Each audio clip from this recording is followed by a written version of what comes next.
Okay, where were we? I think last time you saw me, if this is going in chronological order, which it should be, today was going to be a good day to do plumbing stuff.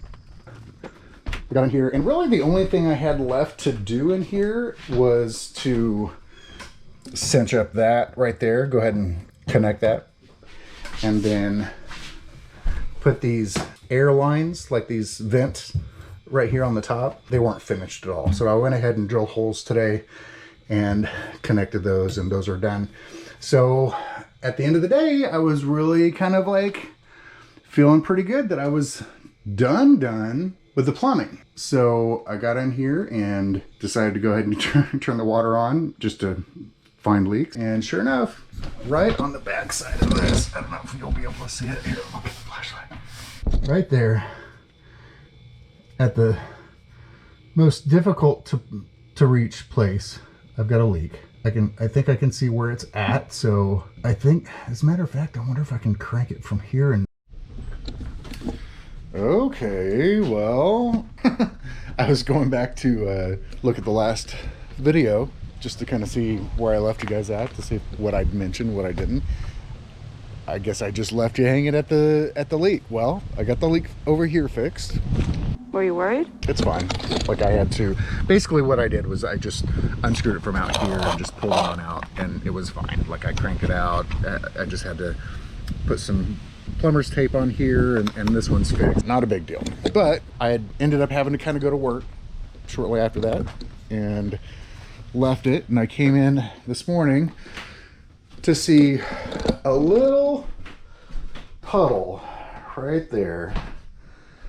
And I thought that maybe this line was leaking, and it's actually not this line. It's the one back there a little bit. So I went and got some silicone, and I think that should do it. I'm gonna silicone the shit out of it, and it'll be fine. So that leak is very slow, apparently, which is great, which means, you know, any amount of caulking that I do with the silicone today should probably fix the problem. I'm really gonna lay it on there thick, so no big deal.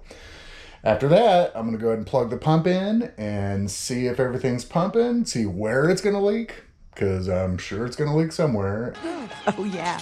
And, you know, we'll just kind of cross bridges as we come to them, but wish me luck. A few moments later.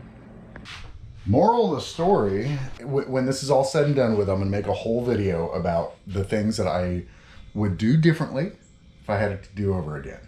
This is definitely one of them. So, leaks everywhere. Everywhere.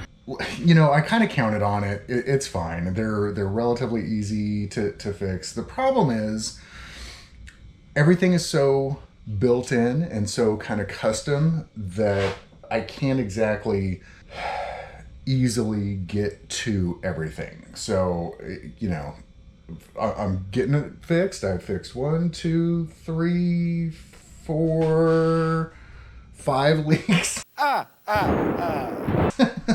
You know, and it's just my fault. I just didn't tighten stuff down properly. I didn't seal things well as I could have. That's where I'm at today.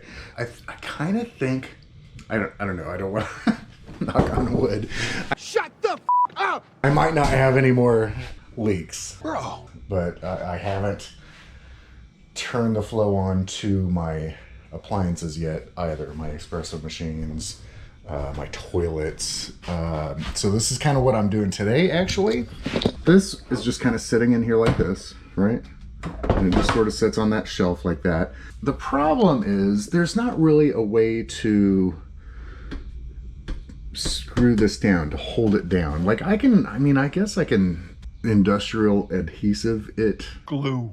But what I am going to do is I'm going to kind of create a little sort of table that goes from here to here. I was going to do something like this, right? But it just turned out to be a little bit too janky, even for my taste. This trailer should have just been called Janky Coffee. I don't know. Anyway, so that's a little project today. Hopefully I can get that done before I go to work today. When I get this done, it'll probably be time to test the water again, because I think I don't know. I think it'll be to that point. I think it'll be covered. I don't know. We'll see how it goes. But yeah, what a pain. So if I had it to do over again, I would absolutely make things like plumbing specifically much more accessible to be fixed, to be managed. It kind of scared me a little bit because, you know, whenever I get rolling, you know, this thing is, it's a trailer, you know, I'm going to be rolling around, things are going to be vibrating. I watched a video where a guy, first of all, his setup was cool. He had all this, but he was able to like open a door on the outside, like a little trunk door almost, but it gave access to all the plumbing and stuff from the outside, where you can stand up and you can kind of get to everything, and you know, anyway, it was great. We'll give this another shot here. I don't know, probably tomorrow, to be honest with you, because I've only got a couple hours before I have to go to work, and just trying to cinch up all the little things that I can before then. So any little chance I get to come in and do little fixes, not really worth your guys' time, because it would just be random and all over the place. But that's what I'm doing today. I know that was not very interesting to you probably, but let's try to get this thing done so that I can get that wrapped up and we can turn the plumbing on and see how much work I have to do tomorrow whenever late spring. So until then, see you around like a donut. Daddies, take your time.